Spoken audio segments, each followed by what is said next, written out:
Alors aujourd'hui, j'aimerais partager avec vous l'incroyable pouvoir de transmission du rire dans notre société. C'est difficile de passer après le cadavre, mais on va essayer. Mais avant, j'ai une petite question à vous poser. Je vais voir si ça marche. Voilà. De combien pensez-vous pouvoir réduire tous ici vos chances d'avoir un cancer en riant simplement 10 minutes par jour ?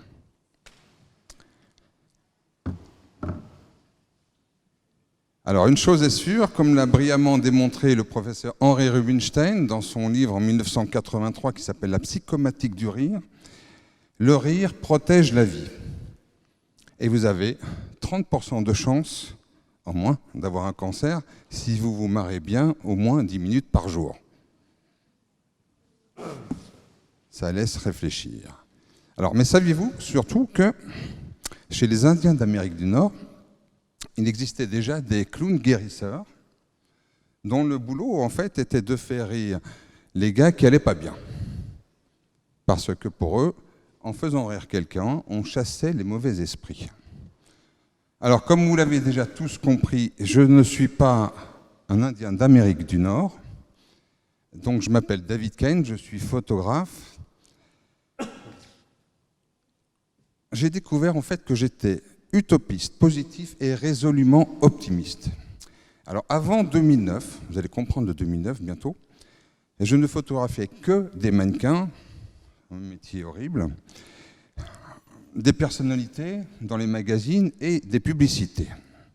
Et en 2009, j'ai eu une idée totalement folle, c'était simplement qui a changé ma vie, cette idée, c'est le LOL Project.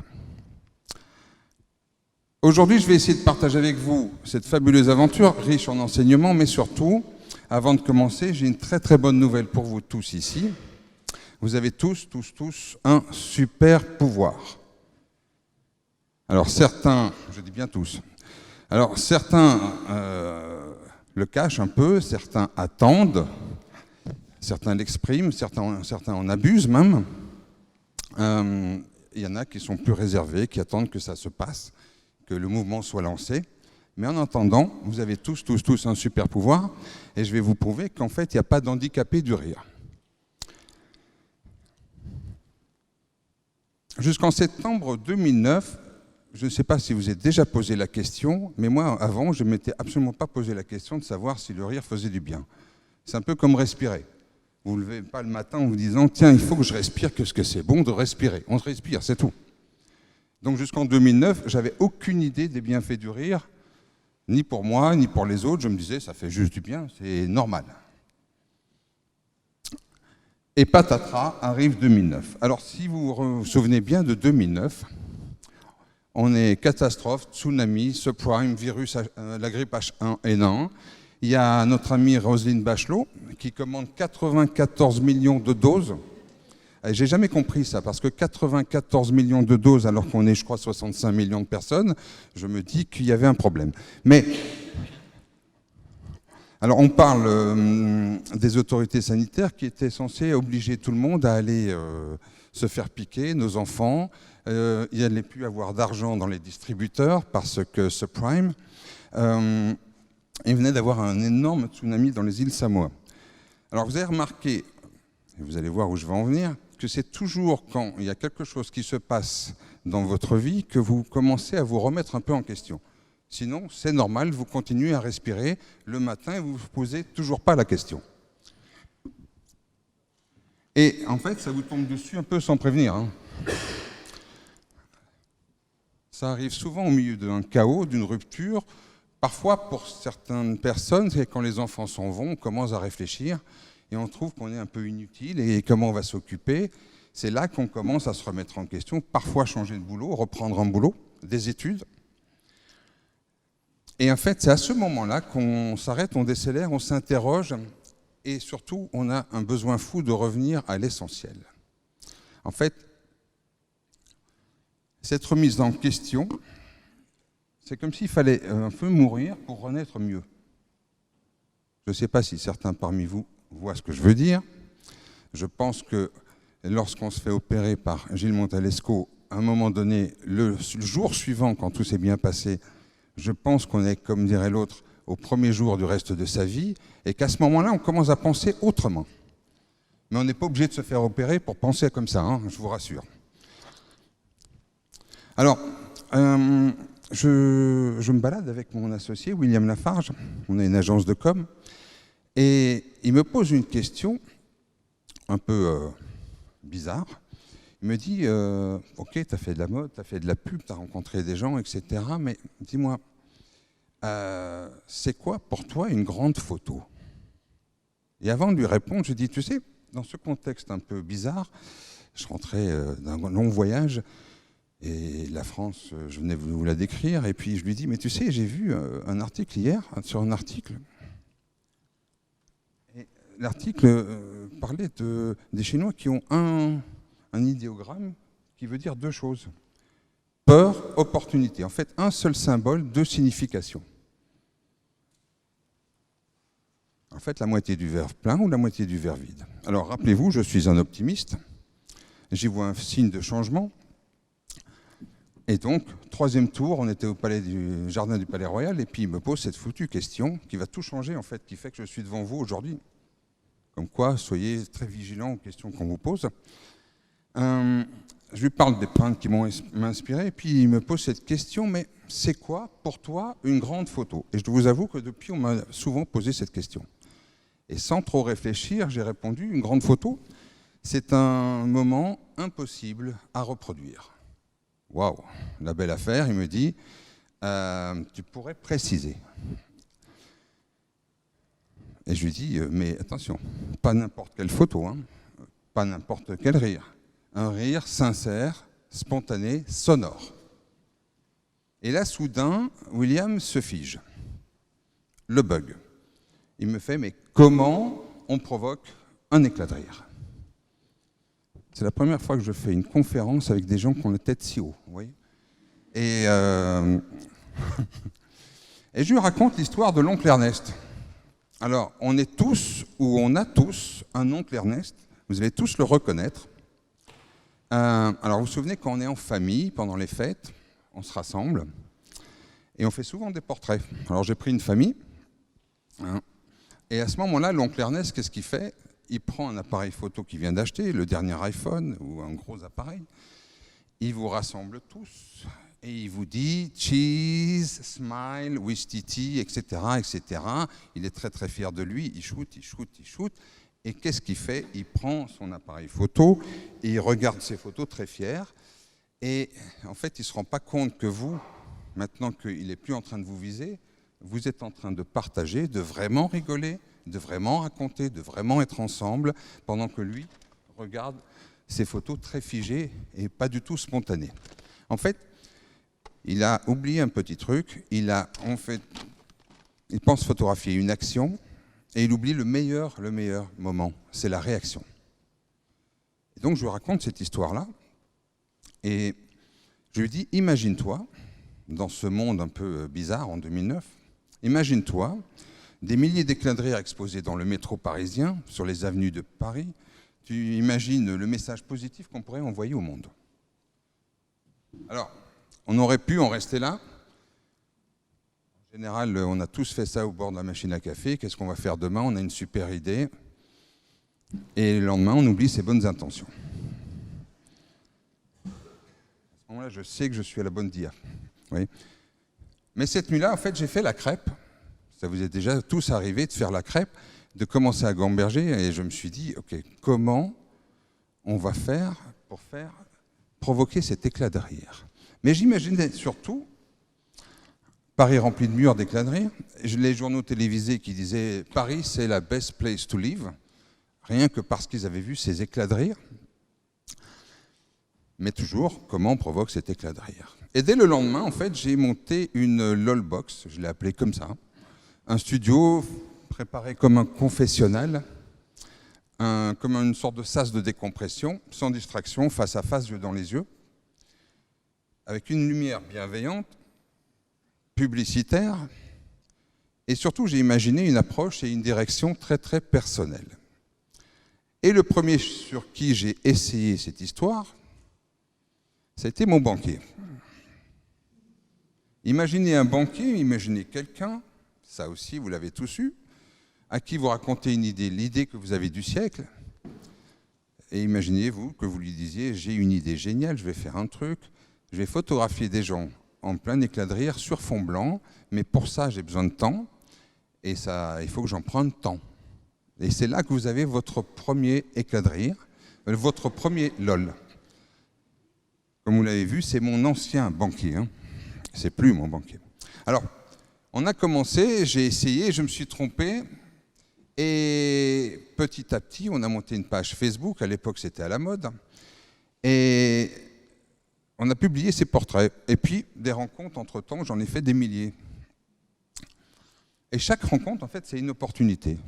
Chaque fois que je fais des photos, je rencontre quelqu'un, qu'il soit deux ou seul, je rencontre des gens. Ils ont tous une histoire, et en fait, c'est ça qui me plaît. Alors, des gens connus, bien sûr, mais aussi, et surtout, des gens anonymes partout en France. Avec toujours cette même valeur, c'est la bienveillance. Parce que, petit détail, pour ceux qui ont déjà sont passés dans la boxe, j'en vois plein ici, on peut tous avoir l'air très très con en éclatant de rire. Et moi le premier. Donc, lorsqu'on choisit une photo, c'est basé sur la rencontre qu'on a fait avant. Est-ce qu'on peut assumer cet éclat de rire ou est-ce qu'on doit redescendre un petit peu jusqu'au sourire ou rire? C'est très nuancé. Alors le syndrome du LOL Project, justement, c'est que tous les gens me disent alors la photo, là, les autres, ils sont fantastiques, qu'est-ce qu'ils sont beaux. La mienne, pas terrible, mais les autres, super. Donc, ça, c'est le premier symptôme du LOL Project, ça veut dire que c'est pas mauvais. Alors, l'autre jour, en fait, ma femme m'a posé une question très simple et un peu bizarre quand même. Elle m'a dit, bon, on était tombé sur une émission des gagnants du loto. Et elle me pose cette question, elle me dit, dis-moi, amour de ma vie, là j'en rajoute, c'est quoi ton plus grand fantasme? Alors là, quand votre femme, le soir, vous pose cette question, vous réfléchissez quand même, hein, vous patientez. Et ma réponse l'a un peu surprise. Je lui ai dit, écoute, mon fantasme absolu, à part toi, mon amour, fermez les guillemets, serait de parler et de comprendre toutes les langues. Imaginez-vous parler et comprendre toutes les langues, instantanément. Et quelque part, j'ai découvert avec le LOL Project et toutes ces rencontres que le rire est un langage universel qui nous réunit tous et qui me convient très bien. Alors, l'histoire aurait pu s'arrêter là. On s'était fixé des objectifs, 1000 portraits, 10 000 fans sur Facebook, une grande exposition. Et là, on est en avril 2010, un an et demi après. Donc l'autofinancement a ses limites. On allait s'arrêter, puisque les objectifs étaient remplis. Et puis là, c'est là que l'histoire devient un peu folle. Il y a le président d'un grand groupe qui m'appelle et il me dit, nous sommes en pleine restructuration, on a réuni plusieurs entreprises et mes collaborateurs ont publié, j'en ai vu pas mal, des photos d'eux, mais en plein éclat de rire. Ça m'a un peu surpris, sur LinkedIn, sur Facebook, sur Twitter. Et je vais aller droit au but. Est-ce que vous avez une offre entreprise? Alors là, le gars, vendredi soir, est-ce que vous avez une offre entreprise? J'y avais évidemment jamais pensé, je lui ai fait « oui, bien sûr ». Et voilà comment, moi qui venais d'un univers de paillettes, de strass et de très très jolies filles, je me suis retrouvé avec des vrais humains. Vous, et vous qui vous levez en fait chaque jour. Mais souvent sans vous connaître vraiment. C'est en entreprise que j'ai pu définitivement me rendre compte que le rire est le plus court chemin entre deux personnes. Mais revenons en 2009. Et là, je me raccorde à ce qu'on fait aujourd'hui, à ce que j'ai entendu aujourd'hui. Je vais vous parler d'une expérience incroyable qui a changé ma vie. Il y a un endroit qui m'a fait comprendre et prendre conscience du sens du rire, et donc du LOL Project. dès septembre 2009, une semaine après le début du LOL Project. Ça s'est passé à l'hôpital, et tout commence par le coup de fil de gens que j'adore aujourd'hui, que je vénère aujourd'hui, que je trouve fantastiques, qui devraient, elles, défiler d'ailleurs le 14 juillet, ce serait bien, toutes ces infirmières, tous ces gens, tout cet encadrement dont on ne parle jamais, sauf aujourd'hui, ça m'a fait très très plaisir d'ailleurs, nos amis Brancardi entre autres. Et Nadia m'appelle, c'est une secrétaire médicale, et elle me dit « Alors David, j'ai vu vos photos sur Facebook, ça m'a fait tout de suite penser, est-ce que vous pourriez venir à l'hôpital, c'était l'hôpital de Garches, dans un service d'oncologie d'enfants, pour déplacer votre studio et passer une journée avec eux. » Et je ne réfléchis pas du tout, je dis « Mais bien sûr, super, allons-y ». Je suis un peu comme ça, hein, je m'emballe très vite, je ne me rends pas trop compte, je dis oui. C'est comme avec Gilles aujourd'hui, vous voyez, je dis oui. Et donc, on est le vendredi suivant, donc on se met tout in la fourgonnetta, donc le matériel, tout ça, on imagine comment faire, et c'était un amphi un peu comme ça, un peu plus petit à l'hôpital, et on monte la LOLbox. Et là, sur le chemin, je me dis, mais prise de panique totale. Ok, j'ai réussi à faire rire des gens qui vont très très bien. Est-ce que je vais juste réussir à faire rire des gens qui, eux, ne vont pas bien? C'est une vraie demande, une vraie attente. Et si ça ne marche pas, il y a une vraie responsabilité. Et là, je commence à transpirer, à paniquer. En fait, je sortais de ma zone de confort et j'ai ressenti le premier syndrome du pas de côté. On a tous vécu ça, c'est-à-dire, il y a toujours un lourdeau pendant nos vacances qui, lui, saute de la falaise, vous voyez, et qui fait « Allez, on y va, chiche ». Vous n'avez pas du tout envie de sauter de cette falaise, hein. Il y a des rochers, c'est dangereux, vous n'aimez pas l'eau, et pourtant, bizarrement, vous y allez. Et en fait, le premier syndrome du pas de côté, c'est un pas en arrière, ça s'appelle la peur. Donc je me suis retrouvé un peu dans cette position-là. Mais j'y étais, donc, et le tout premier patient qui arrive, il s'appelle Jonathan. Et Jonathan, regardez bien la date, c'est le 24 septembre 2009, c'est-à-dire une semaine après le démarrage. Il est beau comme un dieu. Il s'approche avec sa maman Joël et il me dit à l'oreille, j'adore ce projet, j'adore vos photos, j'adore même faire des photos. Mais je ne sais pas si je vais y arriver parce que j'ai pari depuis 2 ans. Donc là, vous imaginez mon état d'esprit, je prends la plus grande claque de ma vie, vous voyez, les top modèles sur les plages et tout ça, vous les oubliez très très très vite quand on vous dit ça.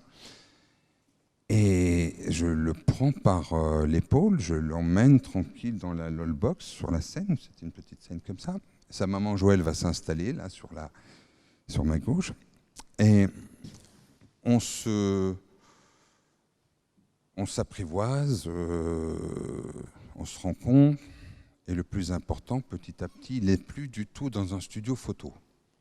En fait, il est rentré dans ce que moi j'appelle l'instant présent. De nos jours, l'instant présent, c'est la chose la plus précieuse parce qu'on est toujours dérangé par, aujourd'hui, les téléphones ou quoi que ce soit d'autre, la télé, on allume quelque chose, on est rarement dans l'instant présent. Et lorsque j'arrive à le faire entrer dans l'instant présent, il se passe un truc très magique, mais un truc de fou, c'est qu'il éclate de rire. Et au même moment, moi j'entends sa maman, Joël, éclater en sanglots. Tout simplement parce qu'elle n'avait pas entendu son fils rire depuis 2 ans. C'est ce jour-là que j'ai compris que ce projet avait un sens, un vrai sens, comme une évidence. Alors j'y suis retourné très très souvent, à Garches, à Debré, à Bicêtre, à la cité Salpêtrière, récemment. Et les médecins m'ont appris qu'à chaque fois que je venais, en fait, on leur donnait aux patients, on faisait des photos patients soignants, on leur donnait en fait moins de calmants, moins d'antidouleurs, qu'ils se sentaient mieux, qu'ils avaient une meilleure estime d'eux-mêmes. Ils étaient fiers de participer à un projet comme tous les autres. On les publiait sur la page Facebook. Ils étaient très fiers, ils se taguaient, ils laissaient des commentaires avec beaucoup de bienveillance. Des inconnus faisaient des compliments à des gens qui avaient été passés dans la box. Et un jour, je me retrouve à Garches et ils m'invitent dans ce qu'ils appelaient leur Club Med. Alors le Club Med, c'est un lieu, un local, décoré type Valérie Damido, plein de couleurs partout. Et j'arrive là, ils m'invitent, et ils avaient mis au mur toutes les photos que j'avais faites d'eux. Et je leur dis, mais une des patientes qui était à côté de moi, Mélanie, je lui dis, mais Mélanie, pourquoi, dis-moi, pourquoi vous n'avez pas emmené ces photos que je vous avais offertes chez vous, chez vos parents? Et elle s'arrête, elle me dit, parce qu'on les a mis là. Tout simplement parce que ça nous fait du bien de voir nos copains de galère. Et à chaque fois qu'on se retrouve devant, eh ben on parle positif. Et j'ai découvert en fait que derrière chaque éclat de rire se cache surtout un lâcher-prise. C'est un véritable générateur d'endorphines du bien-être. En fait, c'est fabriqué par simplement notre corps. Donc il suffit de rire, et on se fabrique un médicament, on remet un peu en marche le petit docteur qu'on a en nous, et il suffit de rire. Alors ça fait du bien à celui qui éclate de rire, mais ça fait aussi beaucoup de bien à ceux qui regardent les gens en train de rire sur un panneau. Comme vous le voyez là, à l'hôpital, c'est à Lyon. Alors, comme me l'a joliment dit mon associé William, en fait, l'expérience, elle se prolonge encore un peu. C'est comme un sachet de thé, ça continue à infuser très longtemps après. Alors, je ne résiste pas à vous partager cette petite expérience que j'ai faite le 22 mars dernier dans un hôpital qui s'appelle la Cité Salpêtrière, grâce à mes amis de BMS, un laboratoire qui a financé, qui est notre mécène pour cette opération. Et bien entendu, Gilles Montalesco. Et là, sur la photo, j'ai pris cette photo-là pour vous la montrer parce que j'ai vécu un moment incroyable. C'est la première fois que je voyais, vivant devant moi, une personne qui avait, et son patient, en fait, le professeur et son patient. Évidemment, voilà le résultat. Et puis j'ai posé une question. Je vous présente, c'est Barbara, là, hein, là-haut. Barbara, elle est là. Et donc, j'ai dit à Barbara, mais qui c'est Gilles Montalesco pour toi? Alors, elle me fait un truc, mais simple, hein. Dieu. Je dis Dieu. Ah, waouh, quand même. Oui, il a tenu mon cœur dans sa main. Et je lui dis, c'est une belle image quand même, tenir le cœur de quelqu'un dans sa main. Et donc, quand j'ai fait cette photo, je me suis dit, non seulement Gilles se balade avec son appartement témoin quand même, mais au-delà de ça, parce que je vois Barbara ici quand même, hein, elle, c'est la meilleure ambassadrice, je pense, pour tous ceux qui se font opérer du cœur. Et dans ce service-là, je me suis rendu compte qu'il y avait une perception nouvelle. Alors je ne le dis pas parce qu'il est là, parce qu'il est trop modeste, mais en fait, ce service, j'ai vu de la joie. J'ai vu des gens fantastiques, des brancardiers, là je les vois là-bas hein, en plus, j'en ai vu d'autres ici, que j'ai photographiés. J'ai vu des gens bien, des beaux humains. En fait, c'est ces gens-là qui font changer la perception. Et ça fait toute la différence, comme vous le disiez tout à l'heure, la perception de ce qu'on ressent quand on est à l'hôpital. Comme je vous l'ai dit, ils devraient vraiment défiler le 14 juillet. Ils auraient vraiment beaucoup de succès. Je vous montre un peu des gens du service de Gilles, hein, quand même. Hein. Et voilà comment on est devenu, en fait, la plus grande... Le LOL Project est devenu la plus grande galerie d'éclats de rire au monde. Aujourd'hui, au bout de 10 ans, ça fait quand même 10 ans, on en a plus de 18 500 portraits réalisés partout en France et un petit peu à l'étranger. Donc plus de 4 800 portraits, rien que dans les hôpitaux partout en France. Alors on me pose souvent cette question, mais pourquoi tu continues, vu que les objectifs... Ben, tout simplement, je n'ai pas d'autre réponse, hein. Ça me fait du bien de faire du bien. Et pour terminer, j'aimerais vous partager quand même 2 grandes choses que m'ont appris ce projet. Le but, c'est le chemin. Quand j'ai commencé, j'avais un objectif très simple, comme tout photographe. Tu fais des photos, tu fais une expo, voilà. Et on passe à autre chose. Et en fait, je me suis rendu compte que j'ai rencontré des gens fantastiques qui m'ont enrichi. Et la vraie magie du projet, ce sont ces rencontres. Qui aurait pu imaginer une seconde, il y a 10 ans, quand je me baladais avec mon associé au Palais Royal, une exposition dans le métro parisien vue par plus de 12 millions de personnes. Alors, s'il y en a parmi vous qui sont un peu audacieux, je le souhaite, je vous dirais, osez, soyez fous. Alors je vais terminer par une chose très simple, c'est que je parlais de Gilles, de son équipe incroyable, mais si je peux continuer à faire ça, c'est parce que d'abord il y a des entreprises mécènes qui nous aident et qui financent la partie hôpital, et surtout que je suis entouré de mon équipe. Donc il y a un gars là au pigeonnier tout en haut qui s'appelle Raja, qui est en train de faire des photos. Et puis il y a mon cerveau, mon double cerveau qui est là et qui est Laura. Et moi j'aimerais qu'on applaudisse l'équipe du LOL Project.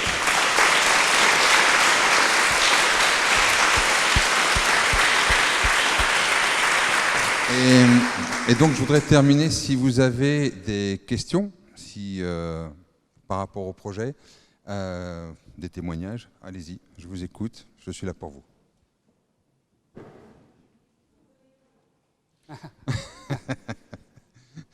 Je reviens quand? Oui. Dès qu'on peut, vraiment, c'était, en tout cas dans votre service, c'était fantastique. Les services ne sont pas toujours aussi joyeux, mais c'est parce qu'il y a, comme je vous l'ai dit, il y a des trop beaux humains, c'est génial de les voir là. On s'est déjà revus parce qu'on a inauguré évidemment une grande mosaïque dans leurs locaux, mais donc on s'est revus. Et c'est ça que j'adore, c'est quand je les revois. Et voilà. Alors avant, j'avais une réponse un peu bizarre, que c'était si je vous révèle que Jon Snow meurt à l'épisode 39, vous allez tous me fusiller, pour ceux qui connaissent Game of Thrones, et donc plus personne ne va regarder Game of Thrones. Donc ceux qui l'ont fait, je ne suis même pas sûr qu'ils se souviennent comment ça se passe. Néanmoins, ce n'est pas le plus important comment. L'important, c'est que ça se passe. Et surtout dans un milieu qui apparemment pourrait être considéré hostile. Et pourtant, ça se passe. Et c'est un milieu aussi, spécialement le milieu médical et le service de Gilles d'ailleurs, où normalement, vous n'avez pas le temps. Tout à l'heure, Gilles parlait du temps. Du temps de remplir de la paperasse, parce que les normes, parce que ceci, parce que cela.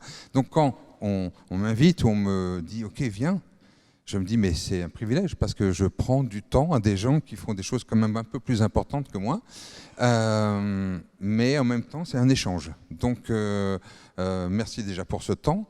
Et je n'ai pas répondu à la question parce qu'en général, je ne sais pas comment répondre à cette question. Voilà. Bon, y a une grande technicité quand même derrière ça, pour l'avoir vécu. L'idée, comme je l'ai dit avec Jonathan, c'est d'abord, se rencontrer. 2, essayer de rentrer dans l'instant présent. Si vous êtes en train de penser, j'ai mal garé ma voiture, je dois faire quoi comme course? Merde, j'ai oublié le post-it des courses là, et pendant que je vous parle et je veux vous photographier, on va avoir un problème. Il va falloir que je vous ressente, mais c'est un peu la même chose que si vous faites un câlin le soir avec votre Jules et que vous êtes en train de penser à autre chose, il ne va pas trouver ça drôle. Vous voyez, c'est pareil, c'est un peu... Je fais attention au MeToo, hashtag MeToo, tout ça, mais quand même, il faut être dans l'instant présent. Voilà, c'est le plus important. Autre question? Oui, Tanguy. En fait, ce n'est pas une question, c'est plutôt un compliment. J'avais vaguement entendu parler du LOL Project, j'étais un peu méfiant, et puis là, je suis très, très, très impressionné. C'est gentil, merci, voilà. Merci beaucoup. Merci. Bravo, franchement. Merci. Et ce qui m'a fait plaisir, en fait... Vous l'exposez avec simplicité, vraiment, ça me convainc tout à fait. Si on n'est pas simple face à des gens comme Gilles... Et ça a créé beaucoup de liens, beaucoup d'humanité en plus de l'humanité déjà présente. Enfin, tous les gens qui l'ont vécu l'ont abordé parfois avec scepticisme et sont sortis de là. C'est normal. Hein, mais il faut du courage pour rentrer aller voir un photographe qu'on ne connaît pas et le type, il va vous faire rire. Oui, c'est ça, raconte. Bon, il faut y aller un peu ouvert quand même. Donc il faut un certain courage et il faut rester humble par rapport à ça. Tout à l'heure, parce que Barbara quand même qui est là, elle m'a dit un truc qui m'a fait, mais je ne pouvais pas savoir ça me fait très plaisir. Et j'aimerais bien qu'elle redise ce qu'elle a ressenti après et encore après. Elle s'en souvient? Tu te souviens de ce que tu m'as dit? Non, mais elle a fait des AVC. Tout à l'heure, on ne s'est pas revus, c'est pas une figurante, je ne la paye pas, mais quand elle m'a dit ça, voilà, ça c'est le plus beau compliment même pour les équipes du LOL Project. C'est les petits messages qu'on nous laisse sur Facebook, etc., sur Instagram. Regardez, pour tous ceux qui sont branchouilles, il y en a. Abonnez-vous, laissez des commentaires, parce que nous, on communique comme ça, en tout cas. Voilà. Bon, après 3 AVC où on perd 2 millions de neurones à chaque minute, forcément, je me souviens vaguement de ce que j'ai dit. Mais non, mais je disais que le LOL Project, c'est une expérience complètement hors norme, complètement extraordinaire. Alors moi, j'ai eu la chance de le vivre avec mon Dieu Montalesco. Je fais exprès parce qu'il adore quand je l'appelle comme ça. Mais c'est vrai que ça a été un moment complètement en dehors du temps, un moment parallèle, et où en fait, on y va, on ne sait pas trop à quoi s'attendre. On se dit, bon, il va falloir rire, il faut rendre service. Et en fait, c'est un moment mais extraordinaire et dont on se souvient longtemps. Enfin, on se souvient, enfin, là, ça fait pas si longtemps que ça quand même, ça fait que 4-5 mois. Mais chaque fois qu'on y pense, on sourit. Enfin, c'est vraiment un moment, je sais pas comment vous avez vécu notre super photo, mais alors moi, j'en garde un super souvenir. Hein. C'était un moment extraordinaire, qui est indescriptible, mais qu'est-ce qu'il est bon. Et il y a cette grande mosaïque dans le service de photo maintenant, où les gens s'arrêtent, y compris ceux qui n'ont pas participé au projet, mais se disent qu'est-ce que c'est que ce truc où tout le monde se bidonne. Donc moi je dis à toutes les entreprises de France et de Navin, aidez-nous pour qu'on en fasse encore plus. On fait ça aussi bien évidemment dans les hôpitaux, mais les patients, c'est pas toujours dans les hôpitaux que je les ai trouvés, c'est souvent dans les entreprises. Très bien. Bon, merci à tous. David Kahn, merci beaucoup.